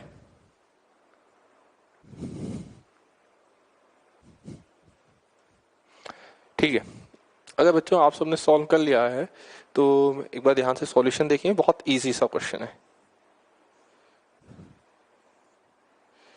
देख सकते हैं ये जो लिक्विड है इसमें दो टाइप के हैं, तो जो दो अलग अलग लिक्विड हैं तो दोनों की सेपरेट से बायन फोर्स लगाते हैं। तो देखिए जो लिक्विड ऑयल है उसकी बायन फोर्स Fb मान लेते हैं, Fb1, और जो वाटर लगा रहा है उसकी बायन फोर्स को Fb2 मान लेते हैं, और जो वेट होगा इसका वो मान लेते हैं mg। अगेन ये इक्विलिब्रियम में अगर गिवन है तो फोर्सेस बैलेंस आउट कर देते हैं, तो Fb1 plus Fb2 is equals to mg। Fb1 कितना होगा? Fb1 is buoyant force applied by oil.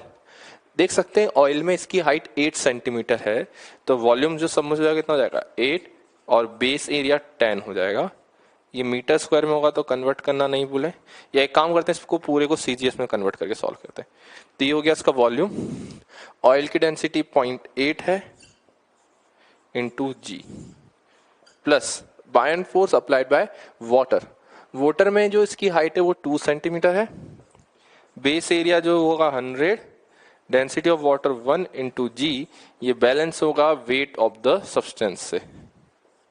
Calculator देखो यहाँ से कितना आ रहा है, ये हो गया 640 plus 200 is equals to m। तो मास ऑफ सब्सटेंस यहाँ से आ गया बच्चों 840 ग्राम, सीजीएस में इसलिए वेट जो है ग्राम में आएगा, और 0.84 kg। तो इस क्वेश्चन में बच्चों कंसेप्ट क्या था, आंसर ठीक है जो भी है, मेन कंसेप्ट क्या था इस बच्चों कि अगर कोई भी सब्सटेंस दो लिक्विड में सबमर्ज्ड है तो कुछ मत करो, जो दोनों लिक्विड है उन दोनों की वजह से separate separate Bayern force apply करें, और उन दोनों को जो अपन ने वेट से बैलेंस करके डायरेक्टली आंसर निकाल दिया है। लिख लो बच्चों इसको। ठीक है बच्चों, अब नेक्स्ट क्वेश्चन है थोड़ा से डिफरेंट में आते हैं, जहाँ पे कंटेनर खुद ही एक्सेलरेट कर रहा है। तो क्वेश्चन देखें, वाटर है 1 ग्राम पर सीसी, डेंसिटी वाटर की याद हो जानी चाहिए अब तक। तो इसमें अपन ने एक स्फीयर को कनेक्ट करा है रोप के through from bottom of the container, तो स्ट्रिंगली बॉटम में कनेक्ट करके स्फीयर से कनेक्ट कर दिया, और पूरे कंटेनर को 3 मीटर पर सेकेंड स्क्वायर से अपवर्ड डायरेक्शन में एक्सेलरेट कर रहे हैं। तो गिवन है sphere of mass 3 kg and density 600 kg पर मीटर क्यूब, ये स्फीयर की इंफॉर्मेशन है। तो तुम्हें फाइंड करना है इस गिवन स्टेट में टेंशन कितनी होगी स्ट्रिंग में। अगेन अब चीज ऑब्जर्व तो कर सकते हैं, ये जो स्फीयर है इक्विलिब्रियम में नहीं होगा बिकॉज कंटेनर खुद ही एक्सेलरेटेड है। तो ट्राई करें एक बार खुद से बच्चों।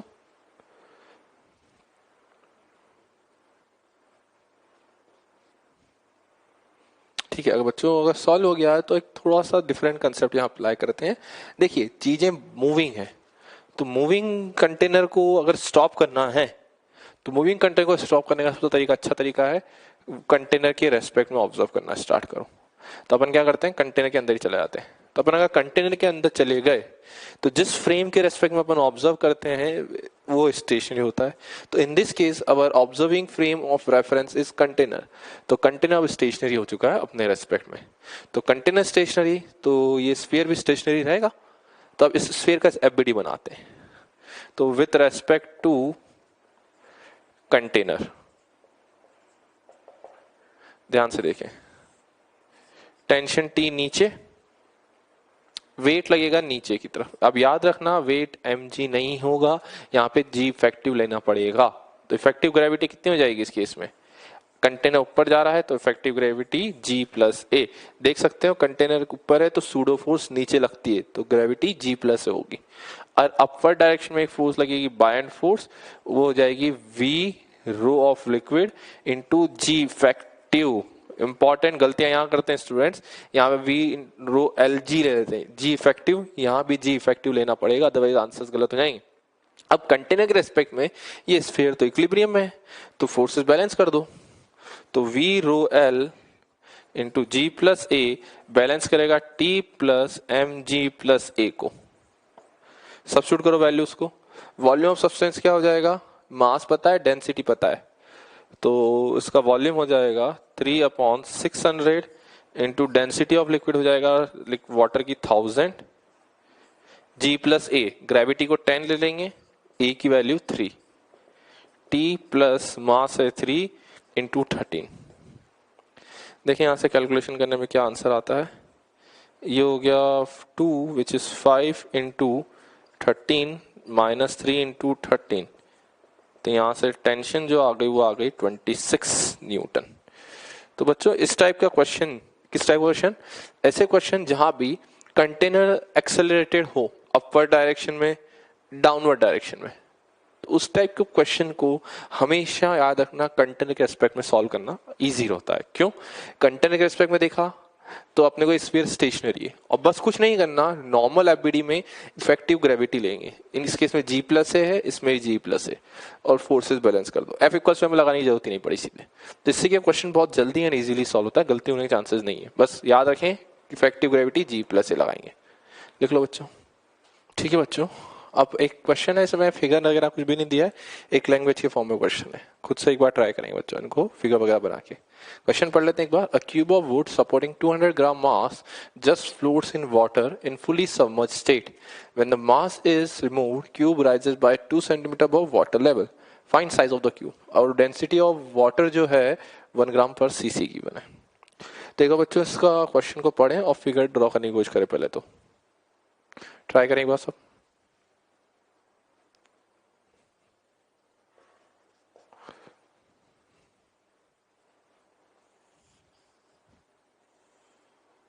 ठीक है, अगर बच्चों सॉल्व हो गया हो तो यहाँ ध्यान से देखें, अपने पास क्या गिवन है, पहले केस में क्यूब है, क्यूब जो है पूरा सबमर्ज स्टेट में फ्लोट कर रहा है। कब, जब उस पे अपन ने 200 ग्राम मास का वुडन क्यूब रख रखा है। तो क्या बोला, cube of wood supporting 200 gram मास, इसके ऊपर अपन ने 200 ग्राम मास का एक सब्सटेंस रख रखा है। तो इसको जैसे ही रख रखा है तो जो अपना क्यूब है वो पूरा लिक्विड में फ्लोट, सबमर्ज स्टेट में फ्लोट कर रहा था, पूरा अंदर है वाटर के, बिल्कुल देख सकते हैं सरफेस ऑफ क्यूब और वाटर लेवल सेम में है। लेकिन क्या बोला, इस रेड वाले को जैसे हटाया अपन ने मास को, तो जो है ये जो क्यूब है ये थोड़ा सा बाय 2 सेंटीमीटर वाटर से बाहर आ गया, मतलब कुछ इस तरह से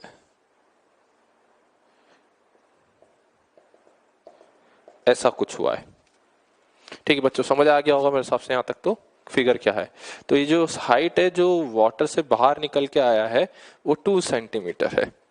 तो अब इसमें करना क्या है बच्चों, ध्यान से देखें, बहुत इजी कंसेप्ट है, ध्यान से इमेजिन करना।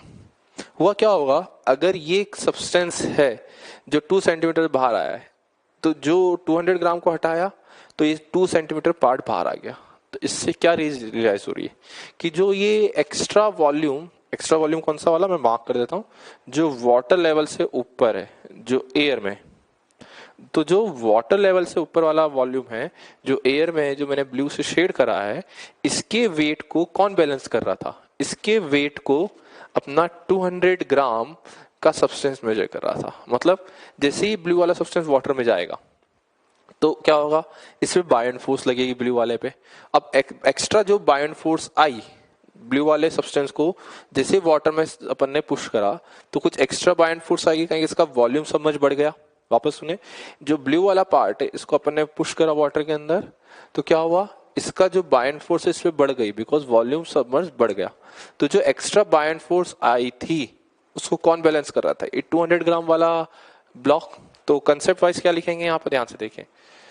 तो एक्स्ट्रा बायोन फोर्स जो होगी वो किससे बैलेंस होगी, mass of weight of substance से।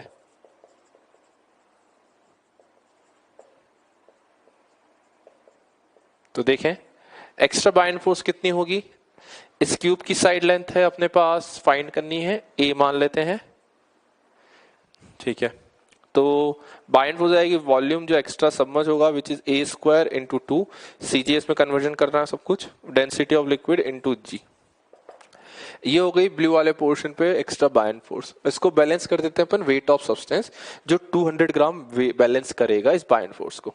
तो 200 ग्राम पे फोर्स कितनी हो जाएगी, 200 इंटू जी, सीजीएस में ग्राम रखेंगे मास, तो ए स्क्वायर यहां से आ गया 100, तो साइड कितनी आ गई बच्चों, 10 सेंटीमीटर। अब बहुत से स्टूडेंट ने क्या करा होगा सॉल्विंग में कि पहले यहाँ पे बायोन फोर्स अप्लाई करी होगी और फिर उसको इन दोनों के वेट से बैलेंस करा होगा, तो वहां पे एक एक्स्ट्रा वेरिएबल आया होगा डेंसिटी ऑफ क्यू, कोई प्रॉब्लम नहीं।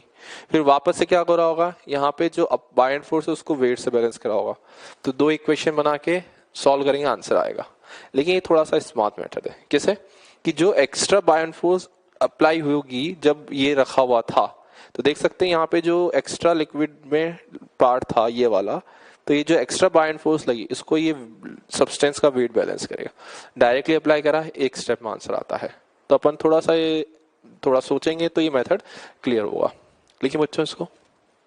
ओके बच्चों, नेक्स्ट क्वेश्चन अगेन मैंने लैंग्वेज के फॉर्म में लिखा है, तो पढ़ लेते हैं एक बार। A piece of alloy of mass 96 gram is composed of two metals whose specific gravities are 11.4 and 7.4. If the weight of the alloy is 86 gram in water, find mass of each metal in alloy. अब बताओ ये question क्या generally कहाँ, ये actual में real life में कहाँ use होता है कंडीशन बता सकता हूँ। जैसे बहुत सी बार अगर अपन गोल्ड खरीदते हैं तो गोल्ड में क्या होता है, बहुत सी बार जो है दूसरे अलॉय मिक्स कर देते हैं ताकि वो जो पता नहीं चलता एक्चुअल में। तो क्या करते हैं, अगर गोल्ड में कितना दूसरा अलॉय मान लीजिए कॉपर ब्रॉन्ज ऐड करा है, तो अगर तुम फाइंड करना चाहते हो कि अपन ने ओरिजिनल गोल्ड में, प्योर गोल्ड में कितना अदर सब्सटेंस मिक्स है, मतलब कोई भी अलॉयज मिक्स है, तो इस मेथड से निकाल सकते हैं। पहले उसको एक बार एयर में वे करो, एक बार लिक्विड में, वाटर जो भी अवेलेबल है, तो वहां से अपन मास ऑफ अलॉय फाइंड कर सकते हैं कितना प्योर गोल्ड है कितना अलग सब्सटेंस, इस कंसेप्ट से। ठीक है आप बच्चों ट्राई करें इस क्वेश्चन को अपनी तरफ से।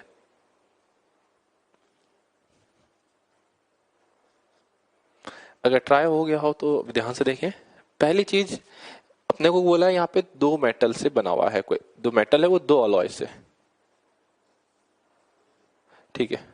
तो जो अलॉय है उसको मैं दो पार्ट में इस तरह से मान ली, ठीक है। तो ये पहला मेटल है और ये दूसरा मेटल। तो अलॉय में दो मेटल्स थे, फर्स्ट एंड सेकेंड।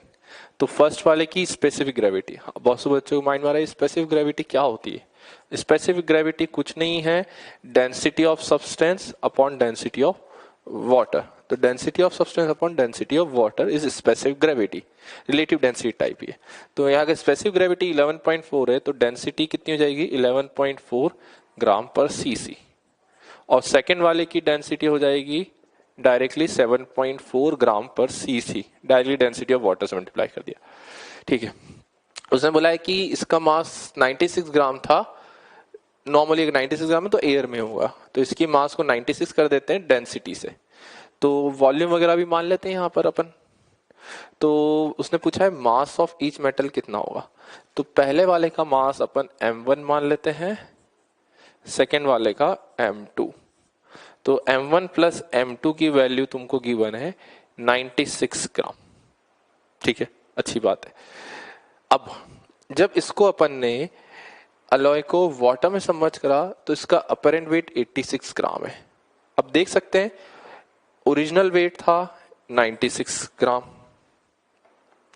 जैसे ही इसको अपन ने वाटर में सबमर्ज करा, इसका वेट जो है वेइंग मशीन 86 ग्राम बता रही है। मतलब कि जो वेट है मास में कितना कमी आई दिखाने में, वेट जो है इसका 96 माइनस 86 मतलब 10 ग्राम की कमी आई। तो जो 10 ग्राम है ये कहाँ गया होगा, खुद ही सोच सकते हैं। देखिए ना, अगर इस मेटल को तुमने, इस अलॉय को अपन ने वाटर में सबमर्ज कर दिया पूरा, तो एक एक्स्ट्रा बायन फोर्स आ जाएगी ना, जो इसका जो वेट था 96 जी, इसको कम करेगी बायन फोर्स, और कितना कर दिया है 86 ग्राम। तो मतलब कि जो वेट कम हुआ है वो किसकी वजह से कम हुआ होगा, बायन फोर्स।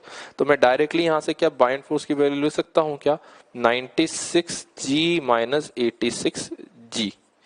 ये तो वेट नहीं, ये मास है, तो वेट में कन्वर्ट करने के लिए इसको जी से मल्टीप्लाई कर दिया। ठीक है, तो बायन फोर्स की वैल्यू क्या होती है, volume of substance into density of liquid into g.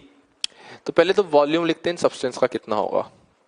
तो वॉल्यूम क्या हो जाएगा, मास अपॉन डेंसिटी। इसका मास है m1, डेंसिटी 11/0.4। ये पहले वाले का वॉल्यूम। सेकेंड वाले का वॉल्यूम कितना हो जाएगा बच्चों, m2 इंटू 7.4। तो ये तो हो गया अपना volume of substance into density of liquid which is water. CGS में कन्वर्जन कर रहा है सब कुछ अपना, और ये हो जाएगा 10g, जी से जी कैंसिल आउट। अब देख सकते हैं m1 में और m2 में फर्स्ट इक्वेशन, m1 m2 में दो इक्वेशन बन चुकी है।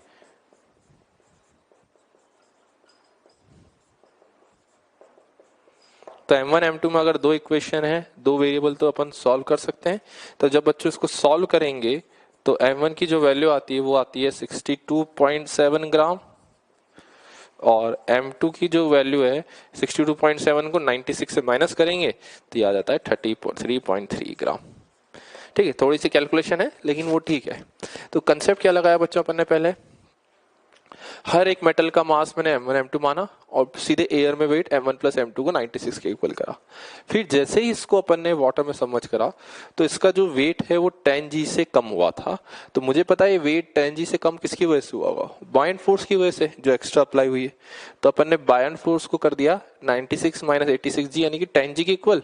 तो m1 m2 में एक और इक्वेशन, तो यहाँ से m1 m2 वैल्यू डायरेक्टली आ गई। लिख ले बच्चों उसको एक बार। ओके बच्चों, जो लास्ट एग्जाम्पल था उसी से मिलता जुलता एक थोड़ा सा डिफरेंट एग्जाम्पल, थोड़ा सा डिफरेंट है। क्वेश्चन क्या है, a piece of copper having internal cavity. Internal cavity मतलब एक सॉलिड ऑब्जेक्ट है, उसके अंदर हल्की सी जगह खाली है। Weighs 264 gram in air and 221 gram in water, find volume of cavity. और कॉपर जो है उसकी डेंसिटी गिवन है 8.8 ग्राम पर सीसी। तो रियलाइज हो रहा है लगभग लास्ट क्वेश्चन जैसा ही है। तो एक बार ट्राई करें बच्चों। अगर सॉल्व हो गया हो तो एक बार ध्यान से देखें, मैं एक बार इसका फिगर जरूर बनाऊंगा पहले। तो एज्यूम करते हैं, मान लीजिए अपना कोई भी सॉलिड सब्सटेंस था और इसके अंदर इंटरनल कैविटी कुछ इस तरह से, सर्कुलर है, कुछ भी हो सकती है। कैविटी इंटरनल है मतलब ये बाहर से एक्सपोज नहीं होगी। तो जो सॉलिड मटेरियल है कॉपर वो सिर्फ इसी पोर्शन में फिल्ड है, अंदर वाला पोर्शन एम्प्टी है। तो वॉल्यूम ऑफ कॉपर कितना हो जाएगा, देखो यहाँ पे अपने वॉल्यूम ऑफ कैविटी फाइंड करना है। तो कैविटी का वॉल्यूम VC मान कर लेते हैं, और जो शेडेड पोर्शन है इसको वॉल्यूम सॉलिड का VS मान लेता हूं। तो VS is solid portion volume and VC is cavities volume. अच्छी बात है। अब उसने क्या बोला, इस सब्सटेंस को जैसे ही तुमने वाटर में सबमर्ज करा,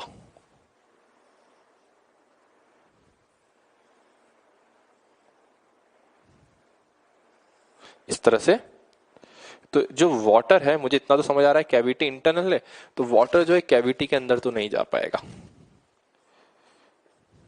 तो कैविटी तो अभी भी एयर से फिल्ड है। तो जो अपेरेंट वेट है इसका 221 ग्राम गिवन है। तो ठीक है, सॉल्विंग करते हैं बच्चों। तो पहला, जब एयर में वेट 264 ग्राम है उसको देखते हैं कैसे लिखेंगे।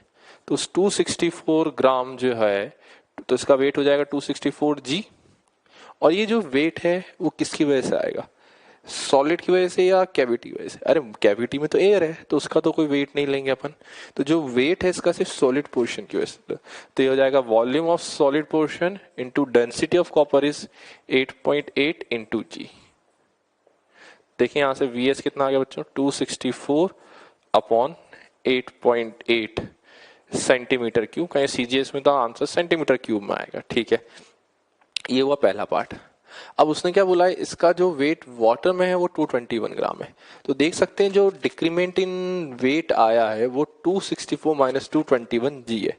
तो ये अगेन किसकी वजह से आया, पिछले क्वेश्चन से डायरेक्ट बता सकते हैं कि जो एक्स्ट्रा वेट में कमी आई है 221 से 264 से 221 हुआ है, वेट किसकी वजह से कम हुआ होगा, buoyant force which is applied by water, तभी तो ये सबसे हल्का हुआ है।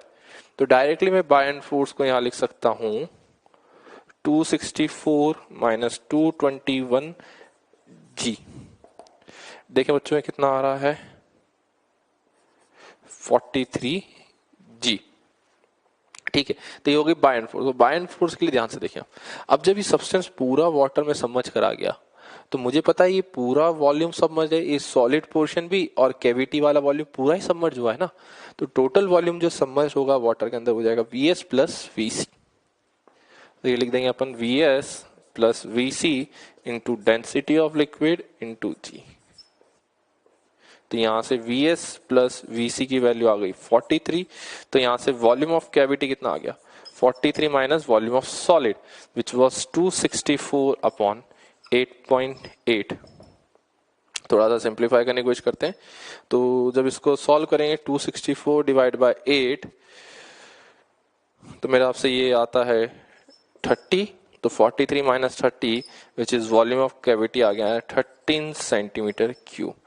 तो वॉल्यूम ऑफ कैविटी यहाँ पे बच्चों डायरेक्टली अपने पास आता है 13 सेंटीमीटर। कंसेप्ट क्या था कि जब कोई भी सब्सटेंस एयर में वेट करेंगे विद कैविटी तो उसका वेट सिर्फ सॉलिड की वजह से होगा, लेकिन जैसे उस सब्सटेंस को तुमने वाटर में गया तो कैविटी का वॉल्यूम भी तो कंसीडर करना पड़ेगा, बिकॉज कैविटी के अंदर पानी था या नहीं, वो भी अपना एक कुछ वॉल्यूम ऑक्यूपाई कर रही है। तो अपन ने जब बाइंड फोर्स लिखी तो वॉल्यूम Vs प्लस Vc लिया और सॉल्व करके दो इक्वेशन दो वेरिएबल से डायरेक्ट आंसर निकाल लिया 13 सेंटीमीटर। लिख ले बच्चों। ओके बच्चों, नेक्स्ट क्वेश्चन देखें क्या है। अपने given a piece of ice is floating in water, what will happen to water level when all ice melts. अपन ने इस क्वेश्चन के लिए सॉल्विंग के लिए अपन ने माना है आइस की डेंसिटी और वाटर की डेंसिटी सेम है। एक्चुअल में रियल लाइफ में ऐसा होता नहीं है, मान लिया इस क्वेश्चन में ताकि बहुत ज्यादा कॉम्प्लेक्स ना हो।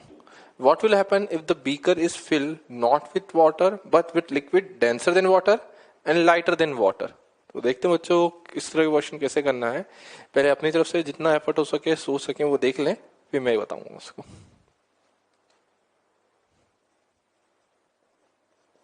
ठीक है, अगर सॉल्व कर लिया तो बच्चों यहां ध्यान से देखिए मैं इस क्वेश्चन को किस तरह से बता रहा हूं।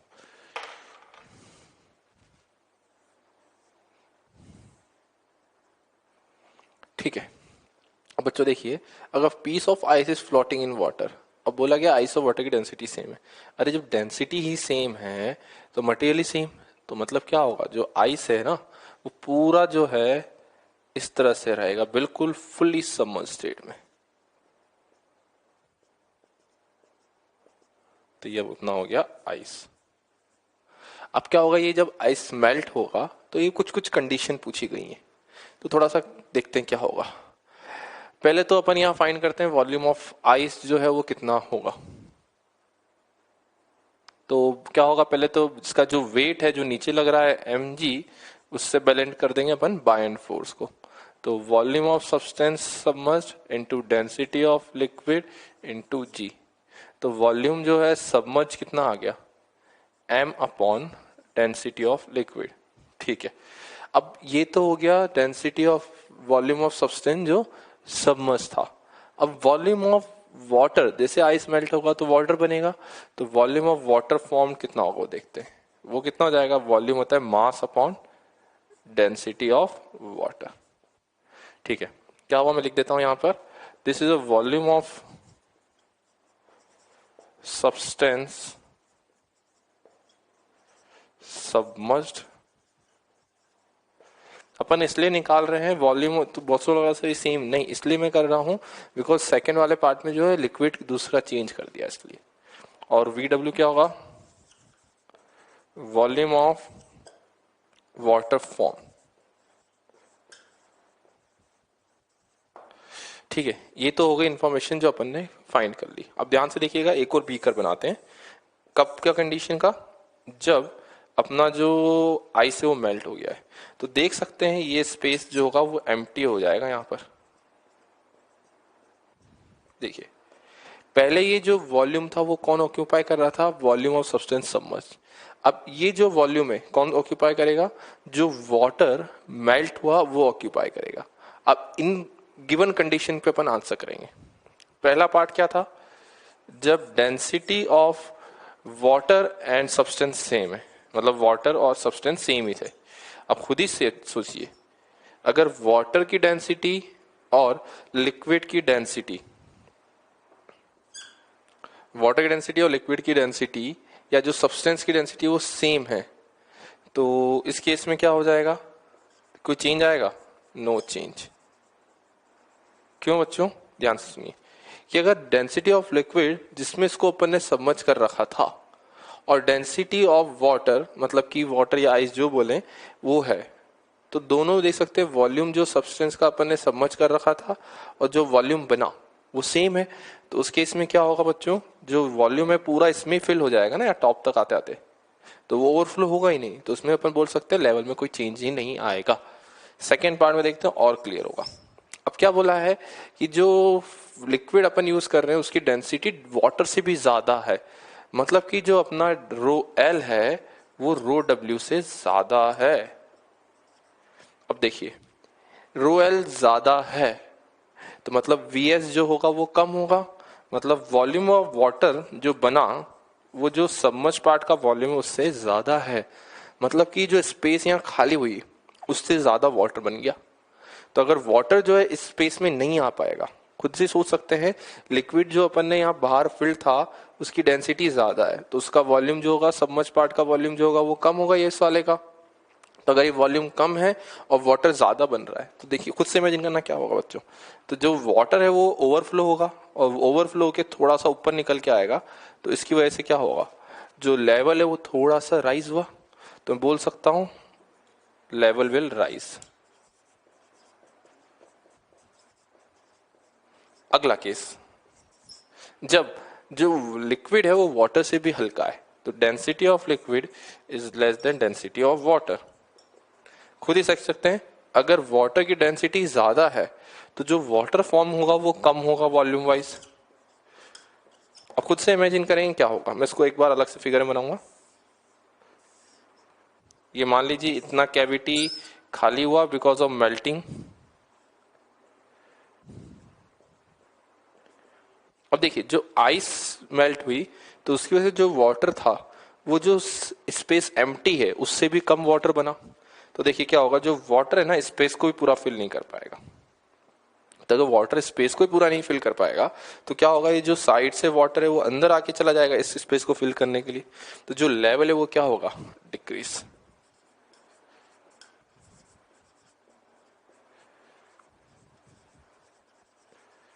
ठीक है बच्चों, अब इस क्वेश्चन में क्या करा अपन ने, कुछ नहीं है, ज्यादा ना दिमाग लगाते हुए अपन ने सीधे फॉर्मूलाज पे गए। तो वहां से अपन ने पहले सबमर्ज पार्ट का वॉल्यूम निकाला, जो सबमर्ज पार्ट का था ये वॉल्यूम, फिर अपन ने जो आइस मेल्ट होगी उससे जो वाटर बना उसका वॉल्यूम निकाला, और जो तीनों केसेस थे फर्स्ट सेकंड थर्ड, इन तीनों में अपन ने कंपेयर करके बताया कि क्या कोई लेवल में चेंज होगा या नहीं। लिख लो बच्चों, ये थोड़ा सा एक अच्छा लेवल ऑफ क्वेश्चन है, ये जनरली ओलंपियाड वगैरह में इस टाइप क्वेश्चन जनरली बहुत ज्यादा देखे जाते हैं, लिख लें।